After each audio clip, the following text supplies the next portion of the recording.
Well, today's show, it's all about confidence, it's about leadership, it's about customer experiences, it's ClickFunnels, it's our famous golf tip, and your question of the week to our panel of experts. Stay tuned for a great half-hour show right now on Business Today.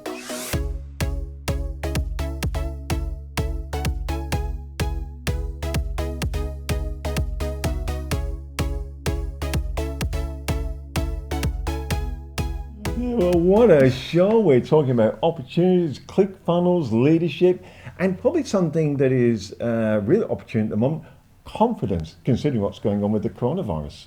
With everything going on, there's a big hype, you've got social media, there's fear, and if you don't have confidence in making decisions in your business, nothing will happen. And I think this is where there's a divide now between successful and unsuccessful people, because successful people are going to look for opportunities now and have the confidence to act on it. Look, if you've got any questions for us, just put them in the column. We do see them pop up. We tend not to answer while we got the show going because we've got too many other buttons to press. But hey, like, subscribe, don't forget to give us your comments, share it with other friends. We're going to kick the show off with Hilya Singh. Now, she's a self-made millionaire, and right now she's going to talk to us about confidence. Question that I usually get asked by many people is this: what's your number one tip for finding confidence to do business your way? Well, as a woman, it's not easy to play in this game of business because typically business world is driven and ruled by men, and of course men, the way that they rule and the way they think, the way that their goal setting is set up is completely different to a woman. But for me, it's just to know what I want and stick with it and follow my passion. Don't ever compare myself to someone else. That was my biggest, basically, adventure there. As a woman, we always try to get validation from others. No matter how successful we become, we try to get validation from either our parents, our partner, our children even, and even from our male colleagues, because we just want to make sure we are doing the right thing, or we are not threatening someone else's game because we are playing in a high level. So, but by not worrying about others, to me, just that care itself showed to me that, okay, I don't have to prove myself to anyone. All I have to do is just follow what I believe, and every time I feel demotivated, one of the things that I do, and maybe that's a good exercise for everyone, is just look at what you do. If you've got competitions or somebody that you just think that you are not as good as them and that really makes you feel bad about yourself, stop following them. You don't have to see what others are doing. Just look at what you're doing and just try to compete with the person in the mirror every day. Well, there was Hilya, and I thought that was fascinating, the conversation we had with her about confidence, and I love her comment at the end about it's all about the person in the mirror. You as the business owner, it's all about you. You need to have the confidence to make decisions. And unfortunately now, you make decisions that will affect everybody in your business. Yes, and we've got the coronavirus going on, and people are getting a little bit stuck now. They're going, oh, well, people aren't coming to the shops, or they don't want to come to events. We've got wedding planners at the moment going, what's happening to my business? And we caught up with Andrew Ford, and I think this is really opportunistic right now because he talks about customer experience and the importance and how he's built his in Ford and Doonan air conditioning.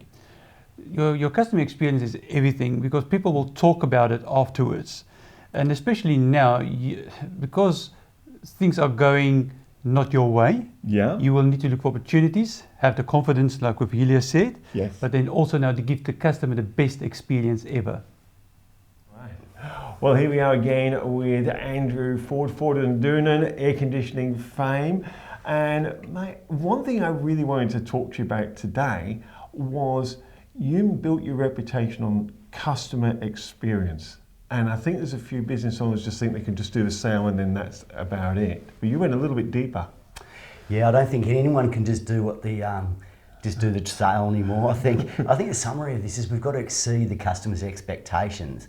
which is getting harder and harder with the consumer getting more and more demanding with online and speed. They want everything straight away. So it is getting harder to meet their expectations, much less exceed them. But that's the key to customer service, is doing something that they're not expecting, apart from the obvious. So the obvious being, we've always been big on uniforms, so they know straight away who they're dealing with. All our staff have name tags on so they can address them by their first name. Straight away that builds a different level of rapport. And of course it goes without saying that you've got to be polite, well-mannered, and get the client to like you. That's the secret. It reminds me of a story where I think Kyle went out doing some quotes. He ended up having dinner with the clients because he got to know them so well. Yeah, it was meant to be a half hour or 15-minute pick up some drawings, and he finished up being there an hour and a half later and invited to stay for dinner. So if you get that, obviously you've built great rapport if they're offering you to stay for dinner. I know. One thing that I found with Ford and Doonan, this is something that I think business owners can learn a lot from when it comes to customer experience, is that when your customers have a problem, your attitude, let's fix it first, and then we can work it out later, and you don't argue about right or wrong in this. To a degree, obviously there's extremes of that, but the standard type situation, yes, we solve it, and we take a more strategic viewpoint, as in we want to win the war, not just every battle. So in other words, you've got to lose some to reach the ultimate goal. So where a lot of people are very stubborn, for the want of a word, that no, that I'm right, they're wrong, and I'm not letting them get away with this, and that's fine, each to their own, but inevitably I don't think that leads to a brilliant customer experience, and your reputation can get a bit tainted by that too. Well, there we are, customer experience with Andrew Ford and Doonan. I mean, they've been going for 35 years, Ford and Doonan, so they do know what they're doing. I think that's really important to find people. When you get something expensive as air conditioning, because reverse cycle, high quality, you need the right people. But also because of the experience clients had, they keep on referring, and that's what you need in your business. He gets repeat business, doesn't he? One thing I've got to say as we go in, the coronavirus is hitting everybody. Plans are having to change. Suddenly people aren't showing up at your shop, they're not showing up at events. We mentioned the wedding plans. I'm sure there's a lot of other people. If you're having struggles now, put them below, because we do have experts in our panels that can maybe give you suggestions to help you get through this. But you're having a chat to John Bruns, and he talks about hit by a bus. But I think coronavirus may be being hit by a bus. And you talk about backup plans. And now it's that opportunity for you to see what backup plans do you have in place. It might even hit you 3 or 4 months later, but now get that backup plan in place today. Yeah, so here he is, Mr. John Bruns, and he talks about backup plans and what you can do if you're hit by a bus. Or, in this case, coronavirus. So you're the owner. Here we are in the business, everything's running, things are going okay for you, and tragedy happens. You get hit by a bus. Some of the questions that are going to come up in this situation that you need to think about. You need to have a bit of a plan in your head, something that's a backup, and that is, what am I going to do if I do get hit by that bus? 3 important questions to ask. And the first question is, if I was hit by a bus, who would go in and open up the business tomorrow? Oh, I'm not sure. It could be a family member, it could be the general manager, it could be just the same fellow that opened and closed the doors for the last 10 years. But you need to know who it is that's going to be responsible opening up the doors. The second question is a bit of a challenge to the first question, and it's just a slight change of wording. And the question that you need to ask yourself is, who should go in and open up the business if you were hit by that bus? Because in a lot of cases, it seems to be that the person that should open the business is not the person who would open the business. So you've got a bit of dilemma. You've got to think about this a little bit, identify who the people are that are working with you, and really feel comfortable that the person who would open the business is the person that should open the business. And the third question is really the big one. What happens if they aren't the same person? If the person who would open the business isn't the person that should open the business, then you've got to think about it to the point and identify the right person. It's critical that the right person opens the business. That person might be the face of the business to your customers. It might be the person that connects with your suppliers. but it's a critical person and a critical position that needs to be satisfied. So think about who is that person that will open the business if you got hit by a bus tomorrow. Oh, gee. Sometimes, if you see us, sometimes we're glancing at it, just making sure the buttons are pressed and going live. Look, keep the questions coming, keep your comments coming. If you want any help with anything, let us know. We're here for you. Look, one thing that we are finding is people a little bit don't know how to market their business and so forth. But hey, if you need some help, drop us a line. We're more than happy to help you. Video production, exactly what we do. Content is king. If you need a bit of help with that, we'll do that. Talk about cameras and turning them on, Gerard. And you had some fun during the week. Well, we had an idea last week, and we thought when our guest speakers come to come and visit us, is to ask them a question. We don't let them know what we're going to ask them, and they only got 60 seconds to answer. So the question this week was, what is your definition of success? I used to think success was making money, growing businesses, and having this picture of being a tall poppy. I've since mellowed. My wife has brought me down to earth, and I really see success now as relationships, the people that I work with, the people that I share time with, making sure that I can contribute value to them and to grow our relationship, to have value between us. My definition of success is knowing that what I've done yesterday, so I can actually top it up, I can do better. So, and I'm not stuck in one thing that everybody just defined that, okay, success means having this much money or doing this or having this size. But me, success is a journey, and if every day I'm moving towards that, it doesn't matter how slow, that is my definition of success itself. Okay, so my definition of success might differ a little bit to other people's definition of success, because I want to be successful for myself. Okay, so if I can get to kick my own goals, and it doesn't matter what everybody else thinks is successful as far as their goals go, mine are fairly simple.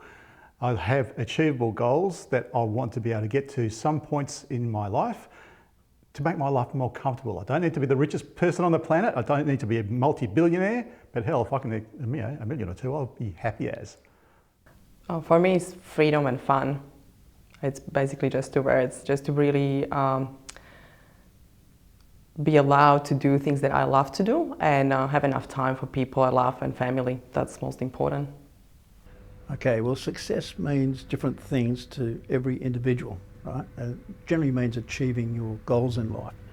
I would say that I would have achieved something with my life if I've contributed to humanity in some way during the time I'm here.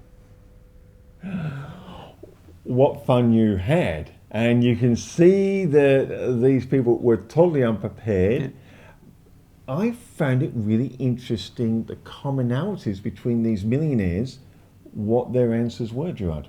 If you're successful, your idea of success change, and every time you go to the next level, I think it changes again. So, what is your idea of success? Yeah, and look, there are things, and people talk about coronavirus and everything, but not just coronavirus. Things do come up, circumstances change, problems occur. And we went out, caught up with Peter McClernand and said, problems have occurred, Peter, but is there opportunity? And we had a really good discussion about this, didn't we, with him? Opportunity, again, I think the more initiative you use, the more you are in a habit of innovating your business every day, the more you will see opportunities come up. Morning, Michael. Good morning, Peter. How are you? Morning. You're looking well? Yes, no dreading lurgies in my neck of the woods. Virus hasn't caught up with you yet, eh? No, I've avoided the virus. That's good. The media virus I'm avoiding as well.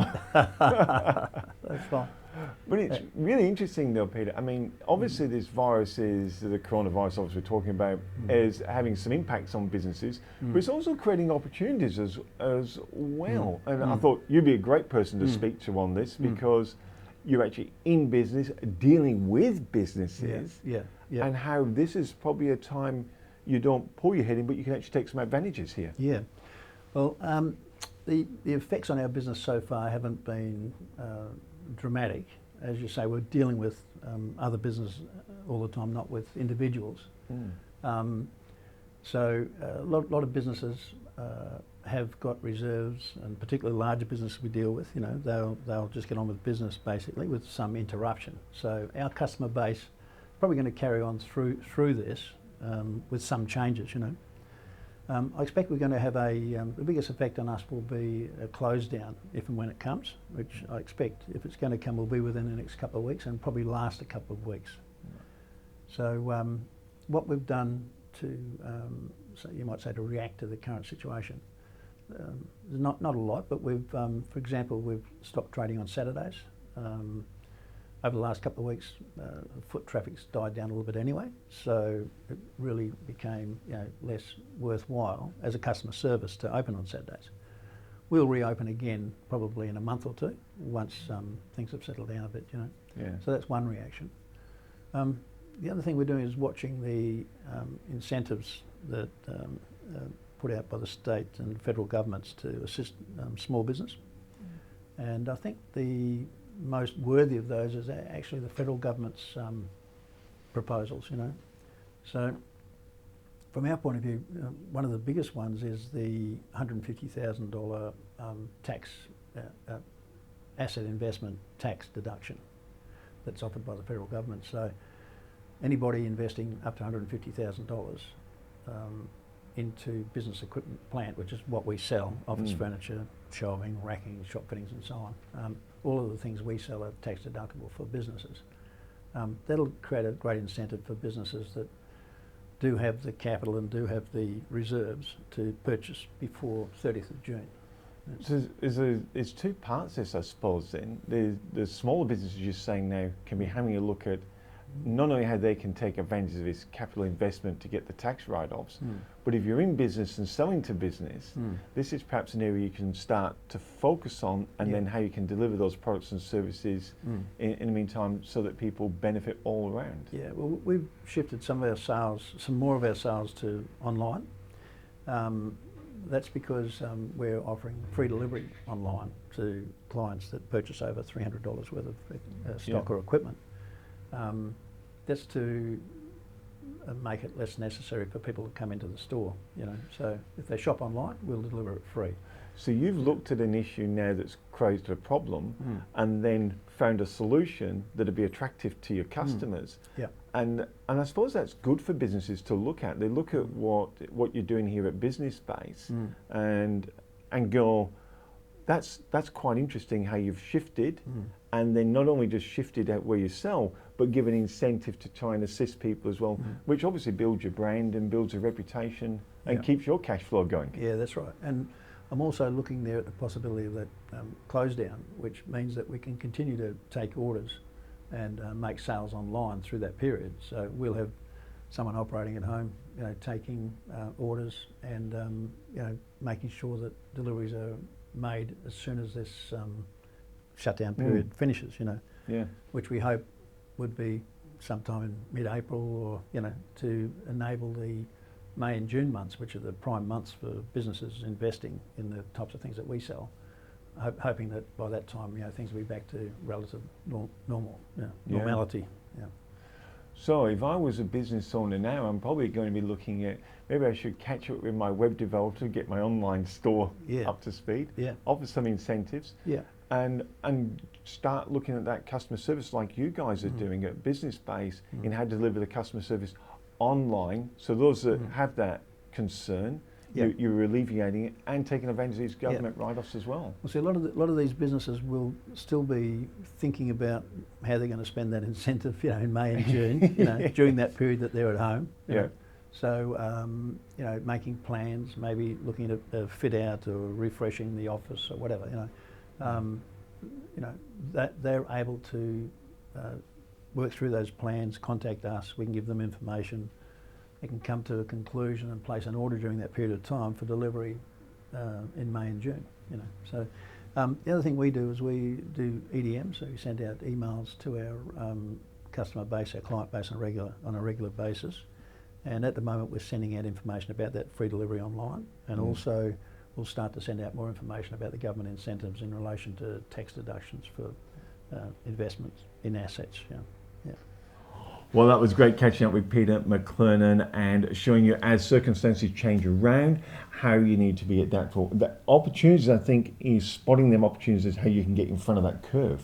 But even if you go back to Helia earlier to say you need to have the confidence to then act on that opportunity as well. Yeah, I think when you have a look at the likes of Helia Singh, you know, Andrew Forge, Peter McLernon's, the John Bruins, they're all bringing to the table, as you said, confidence. I think that's really well is kind of gelling all this together on this show, especially with the circumstances that is going on. Yeah. But all of these people are so positive. Yes, absolutely. Now, we went out, and who did we catch up with next, Gerard? With Alex. With Alex, and she said a really important thing right now is leadership. We need leadership, especially when there's a disaster, there's epidemic. We need good leaders. We don't only see it in business, but also in governments, how they deal with this. Yeah. Well, here we are again with Alex from the Mentoring Effect. How are you, Alex? Good, thank you. How are you? I'm really good. I was really interesting because before we came to camera, you said you would like to talk about leadership. You thought that was really important, especially what's going on around the world today. What does leadership actually mean to yourself when you go into companies? Look, it's very important from the beginning of your business. That means from the time that you're setting up the business, you already should think as a leader. And that's why I'm always kind of having in my mind like 4 different steps or structure that I'm using. Okay. It's kind of like an alignment model. That means you're sure everything is going well in your company. Yeah. Come on, I want to get right into this. Okay, yeah. 4 steps. Yeah, okay. Look, first thing I would say, or I would suggest every leader should be aware of their environment. That means you're talking about the business as itself. That means setting up your goals, vision, mission. And now, because you're a leader, you should think about your team, if they actually are aware of the vision and mission of the company. And if they're not, you need to implement that and you need to train them just to be sure they are actually aligned and they know about that. That means it's kind of that attitude and everything in a culture.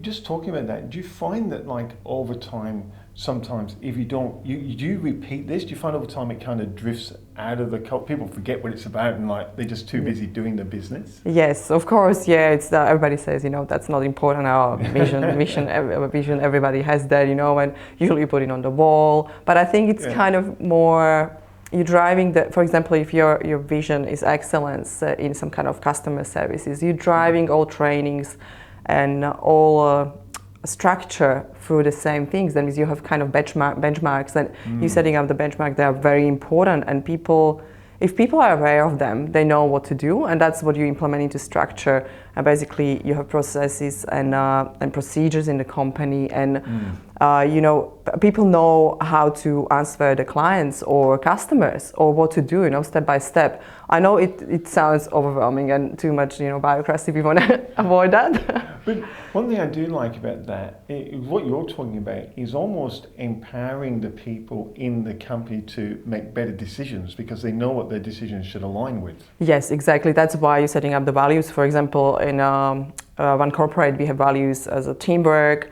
There was value thrive in change. That means you were aware that it's going to be change, that can something bad happen, you know, like in hotels and on cruise ships, or if you have tourists, you know, on board, and it's always something crazy, and you can't change the nature, you can't change the weather, and sometimes really bad things happen, and you need to react. That means you just need to really thrive in that change and just do it, you know, and you need to allow your people. Step number 2? That's step number 1. Yeah, that was basically structure. That means you put everything into systems and you have clear processes, and people know what they're doing. That's important. And the implementation is basically how, like, you're going to train them, you're going to explain.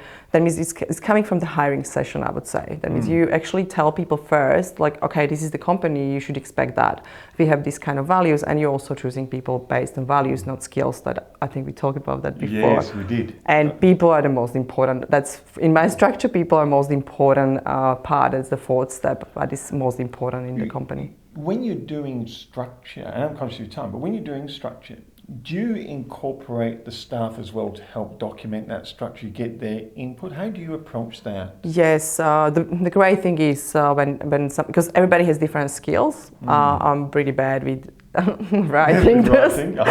Writing the one. systems. Yeah. That means I always have someone who is really great, first of all in English, the second of all, in law, and really talking in a beautiful way, not like me. That means it's kind of good to have someone who is helping you to put things together, and also the team it should be part of that as well. Okay. That means if you're choosing to have using Google Drive or cloud right now, everybody should be aware of that and have training in that. You get that collaboration. And what is step number 3 then? You said there was 4 of these things. Yeah, no, that was the implementation. We just kind of ran through. Yeah, that means it's, for example, we had Google Drive from beginning. We were using that in the company, even if we didn't have a lot of people at the beginning, but basically from the first day we had system, numbering, how to actually put together the files and everything. Yeah. And after that, you just bringing as a 4-step all these to people, and you basically introduce them what you're doing, how you're doing that, and you try to teach them fun way how we do it. Fun way.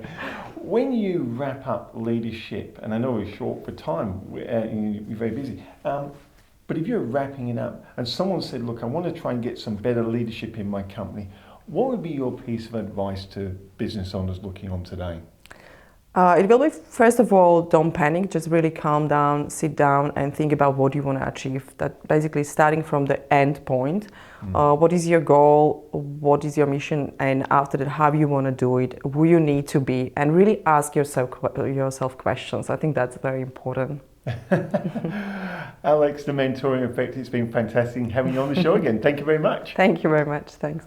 Well, there we go, a leadership with Alex, and she runs her business, The Mentoring Effect, really mentoring and team leadership building with people there. Now, coronavirus is tending to stop people going out and about, Gerard. I think it's this fear. We listen to social media, where I think most of our information comes from social media.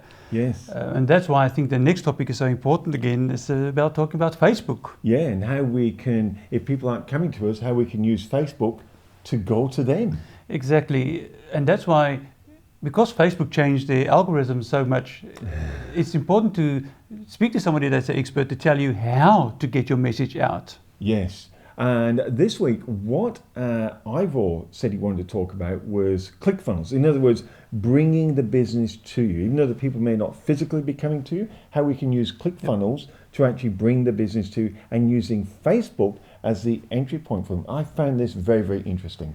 But again, we use the social media, Facebook, to do that. And what Peter said, now we go online and we do sales online. So everything, there's opportunity in what we do. Hi everybody, welcome back. The last couple of episodes we talked about the importance of different elements within your business Facebook page. Now if you haven't seen them before, go back over the episodes, make sure you do the actions and follow the tips. Now look, just one thing came across to me the other day was people have reached out because they've actually realized that my main focus of my business is funnels, specifically ClickFunnels. Now I do sales funnels, membership funnels, product or services, it doesn't matter. The typical, I say to people, is if you've got a product or service to sell or promote, you're talking to the right person. Funnels can be used in any business. Doesn't matter what you are, where you are in the world, drive leads for charity events, ticket sales, you throw some comments across, I know I can build you a funnel. Now, this email came to me on, please explain basically the power of funnels and how you can use it within this person's business. Now this guy's a professional business offering professional services within Perth, and he didn't realize that the power funnels could be used in his business. Now he is a broker. The thing is, he was looking at it from the wrong perspective. He was looking at it to showcase his services, but what he wasn't doing was putting out in the marketplace a video with a point of the funnel to collect their email information on how he can help them. He was sending people to a typical website and so on that explains what they do, but people know what a broker does. If I say to you, what does an accountant do, or what does a lawyer do, you're going to know. But the point of a funnel is that funnels have one purpose, is to help you understand more how that particular business can help you achieve your goals. You'll have a social proof video on the top, you will have a collection email below where people give you their contact information, and the funnel may or may not take you to the next step. Product funnels, for example, the next step would be, would you like an additional product? Would you like another product that complements the person on the logical journey of why they come into the stage one of the funnel, such as if you came in and purchased some supplements, you might want a weight loss guide, then you might want a newsletter to come through every month and giving you recipes. So back to the broker, what we've done with him was his initial funnel, page 1, was about who he is and what he is. The second page of the funnel was social proof on who he works with within the marketplace, such as Stratton and Allianz Finance and that type of thing. So that was giving people a bit of trust on who they're dealing with is reputable within the marketplace. Now, the third step of his particular funnel, after they collected the email addresses and after he'd given them social proof, was, would you like to come and talk about investment properties? Now that might seem like a bit of a diversification away from the point of the funnel, but his avenue is that he can get you finance, he knows the deals, he knows the brokers. So once he gets you initially to sit down with him, he understands your financial position, where you're at, what you want to do.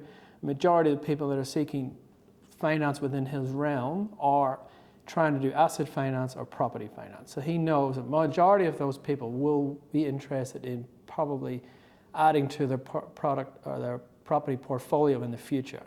So he has went through, and that's what I went back over a few episodes on selective avatar. He knows his avatar are people of investing. They want to invest, they want to grow.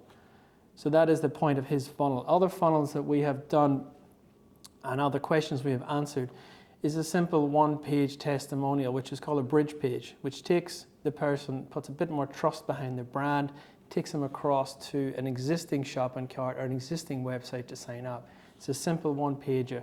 It just gives your avatar that extra bit of trust in who you are and who you've worked with, and you are local and you're not in a different country trying to offer a service that you can't deliver on. That is the power of a funnel versus a website. So I get asked questions all the time, and I literally let people have their epiphany moment on how a funnel can work for them. So you're probably watching this thinking, well, my business doesn't suit it. I would just ask you to write down on a piece of paper, who are your avatar, how can you communicate with them better? And I guarantee you will come up with an epiphany moment going, oh yeah, we could make a quick video on showing them our store. We could do a quick walkthrough to say if you come to our hair salon, if you come to our beauty salon, if you come to our establishment, this is who we are, this is our staff, come meet our staff. That is bridging the page between will they work with you or not, or will they come and see your business or not. You're just pushing the trust even further to say we are friendly, we are local, come with us. Back to the broker, what worked really well for him was he was able to explain to people their pain points of he does the legwork for you in his video. He doesn't want you to go off and shop around with 10 different industries trying to figure out the best deal. What he wants you to do is come to him, let him do the work for you, and then he will present deals that will match what you're seeking. That is his job. Without that testimonial video in the middle, there's no way of explaining that on a website, because the video is in the funnel is called distractive marketing. When you're scrolling through your phone, you want to stop for a second and listen to this video or watch the text, and then it takes you on a journey to follow up, to connect with that person. Well, there's iVault and ClickFunnels. We were smiling because we're going, how do we use that strategy for us? How can you use it for us? And look, if you want to share some of your strategies and ideas, put them in the comments. You know, let's ask us some questions, let's share some ideas. Let's be a community that helps each other, especially in these particular circumstances and times we're going through. And what you listen to today is this, see if you can, at least one thing that you can take and implement in your business that will innovate and make it better. Yeah, and look, we are going to replay the show on Sunday, but it is permanently up on our YouTube channel. So you can go to Worthington Stoop, you can go to 1 Minute Millionaire, you can go to 101 Media Group TV there on YouTube. So it's in several places as well. But I thought the show today, what did you get out of it? I thought the confidence section was really important considering the times. And for me, was looking for opportunity. Yes, that opportunity one was really good. And you know what? It was when we talked to Andrew Ford, and he talked about making sure that customer experience is correct right now. I would go back and actually look through that and make some notes for yourself, because I'm sure you're going to find some gems in that'll help you not just survive, but thrive in these current circumstances. This is an ideal opportunity to do an audit on your business and all the systems. I love that. Do an audit on your business. Wow, fantastic. Hope you really enjoyed the show. We love being with you again live today. Keep those messages. We do like them. We do respond to everybody when the tapes are running.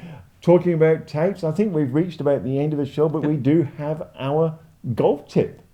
So we'll go out with Mr. Peter Hopkins. I almost called him Peter McLennan. That's what you get for being alive. Peter Hopkins out there at Whaleback Golf Course. He's going to tell you how you can select the driver that's right for you so you hit it straight down the middle. We'll see you next week. Welcome to this week's tip brought to you by Top Tracer, your personal golf coach. This week we're going to look at how do we decide which driver to use, which one's going to go further, which one's going to go longer. We can use Top Tracer as our personal club fitter, helping you hit it straight down the middle.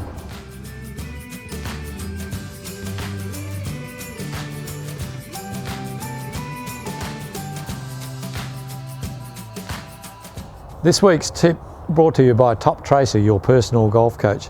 This week we're going to look at using Top Tracer as our club fitting guide. The most important part that we're looking for is how far we hit our driver. By using the information that we're going to get from Top Tracer, it tells us how far the ball goes and also what speed the ball's going off at, and we'll be able to try one or two clubs against each other and see what the difference is on that. Okay, so the first driver we're trying out today, Srixon, with a stiff shaft in it. Then I'm going to compare that to another Srixon, but with a regular shaft in it.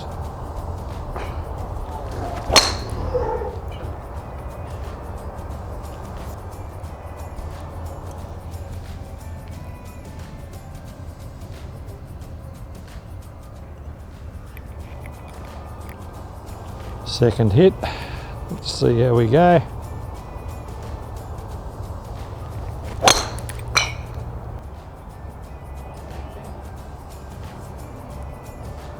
Okay, so let's try the other club now and see what difference we get.